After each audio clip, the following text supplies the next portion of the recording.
ನಮಸ್ತೆ ಕರ್ನಾಟಕ. ಎಲ್ಲ ಹೇಗಿದ್ದೀರಿ? ಚೆನ್ನಾಗಿದ್ದೀರಿ ಅಂತ ನಂಬಿದ್ದೀನಿ. ರಾಯರ ದಯದಿಂದ ನೀವು ಎಲ್ಲರೂ ಚೆನ್ನಾಗಿದ್ದೀವಿ. ಹಾಗೆ ತಾಯಿ ಮಂಚಾಲಮ್ಮನನ್ನು, ನನ್ನ ತಾಯಿ ಮಾರಿಕಾಂಬೆಯನ್ನು, ನಮ್ಮ ಆರಾಧ್ಯರನ್ನು ಸ್ಮರಣೆ ಮಾಡ್ತಾ ಇವತ್ತು ನಾನು ನನ್ನ ಕಾರ್ಯಕ್ರಮಕ್ಕೆ ತಮಗೆಲ್ಲರಿಗೂ ಸ್ವಾಗತವನ್ನು ಬಯಸ್ತಾ ಇದ್ದೇನೆ. ಇಂದು ರಾಯರ ಹುಟ್ಟಿದ ದಿನ ಅಲ್ವಾ? ಎಲ್ಲರೂ ಖುಷಿಯಾಗಿರ್ತಾರೆ. ಒಬ್ಬೊಬ್ಬರು ಮನೆಯಲ್ಲಿ ಒಂದೊಂದು ಥರದ ಪೂಜೆ. ನಮ್ಮ ಮನಸ್ಸು ಖುಷಿಯಾಗಿರುವಾಗ ನಾವು ಹೇಗೆ ರಾಯರನ್ನು ಆರಾಧನೆ ಮಾಡ್ತೀವಿ ಅಂತ ಹೇಳೋಕ್ಕೆ ಸಾಧ್ಯ ಇಲ್ಲ. ಅದರಲ್ಲಂತೂ ನಮ್ಮೆಲ್ಲರ ಹುಟ್ಟುಹಬ್ಬನ ಆಚರಿಸುವ ನಮ್ಮ ತಂದೆಯ ಹುಟ್ಟುಹಬ್ಬವನ್ನು ಮಾಡುವಂಥ ದಿನ ಇವತ್ತು. ಈ ದಿನದಲ್ಲಿ ನಿಮ್ಮಲ್ಲಿ ಒಂದು ಕಳಕಳಿಯ ವಿನಂತಿಯನ್ನು ಮಾಡ್ಕೊಳ್ತಾ ಇದ್ದೀನಿ. ಅದು ಖಂಡಿತವಾಗಿ ನೀವೆಲ್ಲರೂ ಮಾಡ್ತೀರಿ, ಯಾಕಂದರೆ ತುಂಬ ಸಲ ಇದನ್ನು ಮಾಡಿದ್ದೀವಿ ನಾನು. ಹಾಗಾದರೆ ನಾನು ನಾಳೆನೇ ಮಾಡಿ ಅಂತ ಯಾಕೆ ವಿಡಿಯೋನ ಮಾಡಿದೆ ಅಂದರೆ, ನಾಳೆ ಒಳ್ಳೆಯ ದಿನ, ರಾಯರ ಹುಟ್ಟುಹಬ್ಬವನ್ನು ಆಚರಿಸುವಂಥ ದಿನ, ನಾವೆಲ್ಲರೂ ಖುಷಿಯಾಗಿ ಇರುವಂಥ ದಿನ. ಹಾಗಾದರೆ ಇವತ್ತು ನನಗೆ ಒಂದು ಫೋನ್ ಕಾಲ್ ಬರುತ್ತೆ ಬೆಳಿಗ್ಗೆ.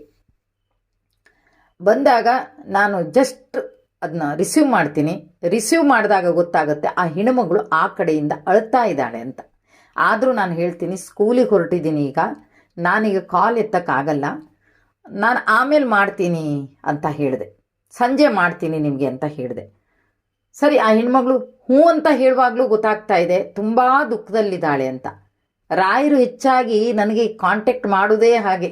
ತುಂಬ ದುಃಖ, ತುಂಬ ಸಮಸ್ಯೆ ಇದ್ದವ್ರನ್ನ ನನ್ನ ಜೊತೆ ನನ್ನ ರಾಯರು ಮಾತಾಡಿಸ್ತಾರೆ. ಹಾಗೆ ಮಧ್ಯಾಹ್ನ ಸಂಜೆ ಮತ್ತೆ ಮಾಡ್ತೀನಿ ಆ ಹೆಣ್ಮಗಳಿಗೆ. ಮಾಡಿದಾಗ ಕಾಲನ್ನು ರಿಸೀವ್ ಮಾಡಿದಂಥ ಹೆಣ್ಮಗಳು ತುಂಬ ಅಳುತ್ತಾಳೆ. ನಾನು ಹೇಳಿದೆ, ನನಗೆ ಗೊತ್ತಾಗಿದೆ, ನೀನು ಬೆಳಿಗ್ಗೆ ನಾನು ಕಾಲ್ ರಿಸೀವ್ ಮಾಡಿದಾಗಲೇ ನೀನು ಅಳ್ತಾ ಇದ್ದೀಯ ಅಂತ ಗೊತ್ತಾಗಿದೆ. ಯಾಕೆ ನೀನು ಅಳೋದು ಯಾಕೆ? ನನಗದು ಬೇಕು ಈಗ ಅಂತ ಅಂದೆ. ಆಗ ಹೆಣ್ಮಗಳು ಹೇಳ್ತಾಳೆ, 4 ವರ್ಷದೊಂದು ಮಗು ಇದೆ, ಹೆಣ್ಣು ಮಗು ಇದೆ. ಆ ಹೆಣ್ಣು ಮಗುವಿನ ಹೆಸರು ಬಿಂದು. ಆದರೆ ಆ ಹೆಣ್ಣು ಮಗುಗೆ ಏನಾಗಿದೆ, ಕಿವಿ ಕೇಳಿಸ್ತಾ ಇಲ್ಲ. ಆ ತಾಯಿ ಅಳು ಸಂಕಟ ಇದೆ. ಹೆಣ್ಣು ಮಗು ಬೇರೆ, ಕಿವಿ ಕೇಳಿಸ್ತಾ ಇಲ್ಲ. ನಾನು ಎಷ್ಟು ಪೂಜೆ ಪುರಸ್ಕಾರವನ್ನು ಮಾಡಿದ್ದೀನಿ. ಹೊಟ್ಟೆಯಲ್ಲಿದ್ದಾಗ ರಾಯರೇ ಬಂಗಾರದಂಥ ಮಗುವನ್ನು ಕೊಡಿ ರಾಯರೇ ಅಂತ ಬೇಡಿದ್ದೀನಿ. ಆದರೆ ಮಗು ಯಾಕೆ ಕಿವುಡು ಮಾಡಿಬಿಟ್ರು ನನ್ನ ರಾಯರು? ನಾನು ಪೂಜೆ ಮಾಡಿದ್ದೇ ಸರಿಯಾಗಿಲ್ವಾ? ಯಾಕೆ ಈ ಶಿಕ್ಷೆಯನ್ನು ನನಗೆ ರಾಯರು ಕೊಟ್ಟರು ಅಂತ ಹೆಣ್ಣುಮಗಳು ಅಳ್ತಾ ಇದ್ದಾಳೆ ನನ್ನ ಹತ್ರ. ಸಮಾಧಾನ ಮಾಡಲೇಬೇಕಲ್ವ ನಾವು? ಆ ಹೆಣ್ಮಗಳು ಅಳ್ತಾಳೆ ಅಂತ, ಹೌದಾ ನಿನಗೆ ಕಿವುಡು ಮಗಳನ್ನು ಕೊಟ್ರಾ, ನಿನ್ನ ಕರ್ಮ ಇಷ್ಟಿದೆ ಅಂತ ಹೇಳಿದರೆ ಆ ಹೆಣ್ಣುಮಗಳಿಗೆ ದುಃಖ ಆಗುತ್ತೆ ಮತ್ತು ಅಲ್ವಾ? ಅದಕ್ಕೆ ನಾನು ಹೇಳಿದೆ, ಯಾಕೆ ಅಳ್ತಾ ಇದ್ದೀಯಾ ನೀನು? ನಿನ್ನ ಮಗಳು ಇವತ್ತು ಕಿವಿ ಕೇಳಿಸದೇ ಇರ್ಬೋದು, ಅಂದರೆ ನರ ವೀಕಿದೆ, ಕೇಳಿಸೋದಿಲ್ಲ ಅಂತ ಅಂದರೆ ಈಗಲೇ ಮಿಷನ್ ಹಾಕ್ತಾ ಇದ್ದಾರೆ ಹೆಣ್ಣುಮಗಳಿಗೆ. ರಾಯರು ಕಣ್ಣು ಬಿಟ್ಟರೆ ಎಷ್ಟೊತ್ತಿನ ಕೆಲಸ ಅಂತ ಹೇಳೋಕ್ಕಾಗಲ್ಲಮ್ಮ. ಆದರೂ ನಾನು ಒಂದನ್ನು ನಿಂಗೆ ಹೇಳಬಲ್ಲೆ, ಏನು ಗೊತ್ತಾ?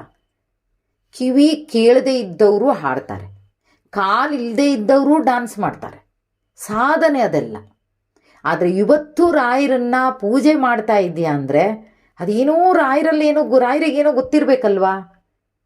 ಕಿವಿ ಕಿವುಡಾದರೂ ಸಹಿತ ನಿನ್ನ ಮಗಳು ಯಾಕೆ ಮುಂದಿನ ಒಂದಿನ ಎಲ್ಲರೂ ಹೊಗಳಿಸ್ಕೊಳ್ಳೋಂಗೆ ಮಾಡ್ಬೋದಲ್ವ ನಮ್ಮ ರಾಯರು? ಅದನ್ನು ಯಾಕೆ ನೀನು ಯೋಚನೆ ಮಾಡ್ತಾ ಇಲ್ಲ? ಅದನ್ನು ಮಾಡು, ದುಃಖ ಮಾಡೋದನ್ನು ಬಿಡು. ನನ್ನ ಮಗಳಿಗೆ ಯಾಕೆ ಹಿಂಗೆ ಕೊಟ್ಟರು, ನಾನು ರಾಯರ ಪೂಜೆ ಮಾಡ್ತಾ ಇದ್ರು ನನಗೆ ಈ ಕಷ್ಟ ಯಾಕೆ ಅನ್ನೋದನ್ನು ಬಿಡು. ನಾನು ಪೂಜೆ ಮಾಡಿದ್ದೀನಿ, ನನಗೆ ಫಲ ಸಿಕ್ಕೇ ಸಿಗುತ್ತೆ.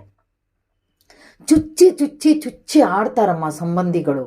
ನೋಡಿದವರು ಚುಚ್ತಾರೆ, ನಿನ್ನ ಮಗಳು ಕಿವಿ ಕೇಳಿಸಲ್ಲ, ನಿನ್ನ ಮಗಳಿಗೆ ಕಿವಿ ಕೇಳಿಸಲ್ಲ ಅಂತಾರೆ.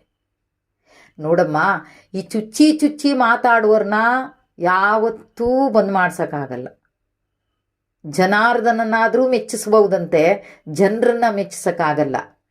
ಆದರೆ ಮುಂದೊಂದು ದಿನ, ಇವತ್ತು ರಾಯರ ಜೊತೆ ರಾಯರಿಗೆ ನಿನ್ನ ಮಗಳಾಗಿದೆಯಾ ಅಂದಮೇಲೆ ನಿನ್ನ ಮಗು ಮೊಮ್ಮಗಳಾಗಿ ಇರ್ತಾಳಲ್ವ ಅವರಿಗೆ, ಅಂದಮೇಲೆ ಮುಂದೇನೋ ಒಂದು ಒಳ್ಳೇದಿದೆ. ಅದನ್ನು ಯಾಕೆ ನೀನು ಯೋಚನೆ ಮಾಡ್ತಾ ಇಲ್ಲ? ಅದನ್ನು ತಾಯಿಯಾಗಿ ನೀನು ಯೋಚನೆಯನ್ನು ಮಾಡು. ತಾಯಿಯಾಗಿ ನೀನು ಯೋಚನೆ ಮಾಡು. ನನ್ನ ಮಗು ಕಿವುಡಾದರೂ ಪರವಾಗಿಲ್ಲ, ಆದರೆ ಈ ಚುಚ್ಚಿ ಮಾತನಾಡುವವರ ಎದುರುಗಡೆ ನೀವು ಒಂದು ಸ್ಥಾನಕ್ಕೆ ನನ್ನ ಮಗುವನ್ನು ತರ್ತೀರಿ ಅನ್ನೋ ನಂಬಿಕೆ ನನಗಿದೆ ಅಂತ ಹೇಳು. ಆಗ ನಿನಗೂ ಸಮಾಧಾನ ಆಗುತ್ತೆ. ರಾಯರ ಕೆಲಸವನ್ನು ಖಂಡಿತ ಮಾಡ್ತಾರೆ. ಧೈರ್ಯ ಹೇಳಿದೆ ನಾನು. ಚುಚ್ಚಿ ಆಡುವವರು ನಾಳೆ ಹೇಳ್ತಾರೆ ಕಿವಿ ಕೇಳಿಸದೇ ಇದ್ರೆ ಏನಾಯ್ತು. ಆ ಮಗುಗಿದ್ದ ಚುರುಕುತನ ಇವತ್ತು ಕಿವಿ ಕೇಳಿಸೋ ಮಕ್ಕಳಿಗಿಲ್ಲ ಅನ್ನಬೇಕು. ಅದನ್ನು ಪ್ರಾರ್ಥನೆ ಮಾಡು. ನಾಳೆ ನಿನ್ನ ನಮ್ಮ ರಾಯರ ಹುಟ್ಟದ ದಿನ. ಖುಷಿ ಖುಷಿಯಾಗಿ ನಿನ್ನ ಯಥಾನುಶಕ್ತಿ ಪೂಜೆ ಮಾಡು. ಪೂಜೆ ಮಾಡಿದಾಗ ರಾಯರಲ್ಲಿ ಸಂಕಲ್ಪವನ್ನು ಮಾಡು. ರಾಯರೇ, ನನಗೆ ಕೊಟ್ಟಿದ್ದೀಯ ನೀನು, ಅದು ಯಾವ ಕರ್ಮಫಲನೋ ನನಗೆ ಗೊತ್ತಿಲ್ಲ ತಂದೆ, ಆದರೆ ಇವತ್ತು ನನ್ನನ್ನು ನೀವು ನೋಡ್ತಾ ಇದ್ದೀರಿ ಅಂತಾದರೆ ನನ್ನ ಮಗಳನ್ನು ನೀವು ನೋಡ್ತಾ ಇದ್ದೀರಿ ಅಲ್ವಾ. ಯಾರು ನನ್ನನ್ನು ಚುಚ್ಚಿ ಚುಚ್ಚಿ ಚುಚ್ಚಿ ಹೇಳ್ತಾ ಇದ್ದಾರೆ ಅವರ ಎದುರುಗಡೆ ನನ್ನ ಮಗುವನ್ನು ಅವ್ರ ಬಾಯಲ್ಲೇ ಹೊಗಳುವ ಹಾಗೆ ಮಾಡು. ಅದು ಹೇಗೆ ಮಾಡ್ತೀಯೋ ಗೊತ್ತಿಲ್ಲ ನನ್ನಪ್ಪ, ಆದರೆ ನನ್ನ ನೋವನ್ನು ಮರೆಸು, ನನ್ನ ದುಃಖವನ್ನು ಕಣ್ಣೀರನ್ನು ಒರೆಸುವಂತ ನೀರು ರಾಯರತ್ರ ಬೇಡು. ಕಿವುಡು ನನ್ನ ಮಗು ಕೇಳಲ್ಲ ಕೇಳಲ್ಲ ಕೇಳಲ್ಲ ಅಂತ ಇದ್ದರೆ ಕೇಳದೇ ಇಲ್ಲ. ನಾಳೆ ಒಂದಿನ ನಿನ್ನ ಮಗು ಕಿವಿಗೆ ಬಂತು, ಹೇಗೆ ಹೇಳೋದು? ಈಗ ಸಣ್ಣ ಮಗು ಅಲ್ವಾ, ನಾಳೆ ಹೇಳಕ್ಕೆ ಬರಲ್ಲ. ಅದನ್ನೆಲ್ಲ ಅರ್ಥ ಮಾಡಿಕೊಂಡು ಖುಷಿ ಖುಷಿಯಾಗಿರೋದನ್ನು ಮಾಡು. ಯಾರು ಹೇಳ್ತಾರೆ ಅದಕ್ಕೆ ಕೊಡಬೇಡ.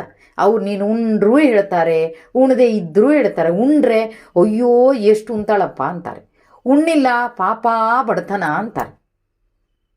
ಅದಕ್ಕೆ ಅವ್ರ ಕಡೆ ಲಕ್ಷ್ಯ ಕೊಡಬೇಡ.